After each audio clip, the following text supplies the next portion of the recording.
ხალწულებისთვის 2025 წელი პლუტონის ტრანზიტი მერწყულში თქვენს სამსახურს, თქვენს საყოფად ცხოვრებო, თქვენს ვალდებულებებს შეეხება ენერგიის დახარჯვა მოგიწევთ ამ პერიოდში, განსაკუთრებით ჯანმრთელობასთან დაკავშირებითაც სერიოზული პრობლემების შესაძლებელია ამან წამოწიოს, ან პირიქით დაიწყოთ ჯანსაღი ცხოვრება, შემოიტანოთ მნიშვნელოვანი ცვლილებები, შეიცვალოთ ადამიანების წრე, ჯანმრთელობაზე ზრუნვა კვებას მიაქციოთ მეტი ყურადღება.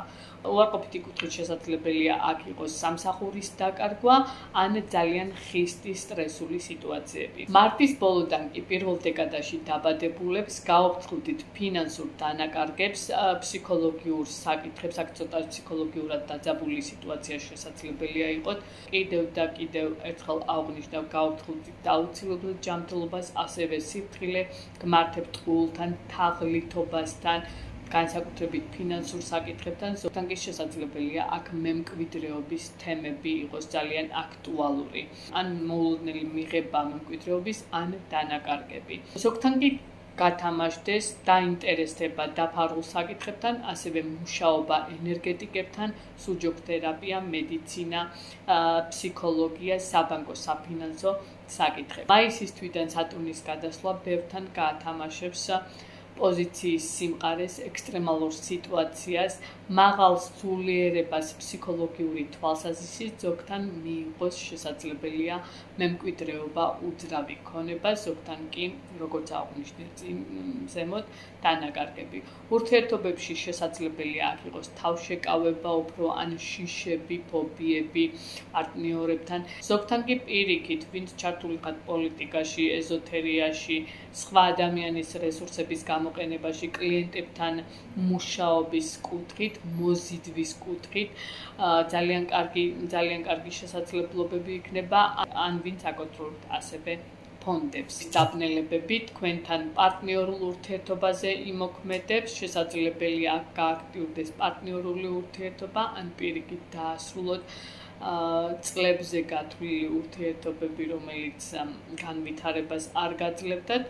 ეს პერიოდი დაფიქრება და გადაფასება მოგიწევთ, რომ დანაკარგებში არ გადავარდეთ, მოერიდეთ დაძაბულ სტრესულ სიტუაციას, განსაკუთრებით პარტნიორულ ურთიერთობაში და ასევე საქმიან საკითხებში. ლილითის გადასვლა კი მორიელში მოგცემთ გააცნობიეროთ სიტუაციები, გადაალაგოთ, გადააფასოთ, დაეყრდნოთ აუცილებლად ინტუიციაც, ყუან მართლის გარჩევის საკითხებში დაგეხმარებათ ეს პერიოდი.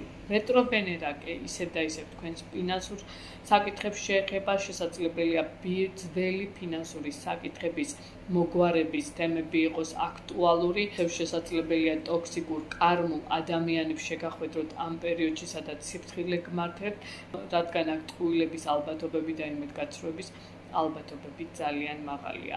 ივნისიდან კი იუპიტერის გადასვლა ძალიან კარგ შესაძლებლობებს მოგცემთ თქვენი სურვილები აიხდინოთ თანამშრომლოთ ადამიანებთან, მეგობრებთან, რომელიც იმუშავებთ ერთად ფინანსური საკითხების გამართლების კუთხითაც ძალიან კარგ შესაძლებლობებს მოგცემთ ეს პერიოდი.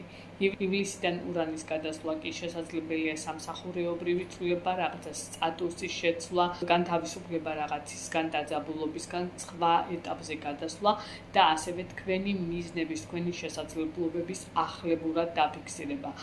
როგორც სტატუსის, ასევე თანამშრომლობა, კარიერული საკითხები, სოციალური საკითხები იქნება თქვენთვის ძალიან პრიორიტეტული ამ პერიოდში. ნეგატიურ გამოვლინებაში კი აუცილებლად მოგიწევთ გაუფრთხილდეთ კონფლიქტურობას, ზემდგომ პირებთან დაპირისპირებას, სახელმწიფოებრივ სტრუქტურებთან უნდა იყოს ძალიან ფრთხილად. ზოგთან შეიძლება რეპუტაციის გაფუჭება მოიტანოს, სკანდალური პოპულარობა. მოკლედ ქარწულებს მოგიწევთ როგორც დადებითი, ასევე უარყოფით საკითხებთან მუშაობა ამ წელს, მეტი პრაქტიკულობა გამოიყენეთ, მეტი მოთმინება და შეგიძლიათ იუპიტერის გადასვლა უფრო კარგად გამოიყენოთ თქვენთან. წარმატებები მინდა გისურვოთ.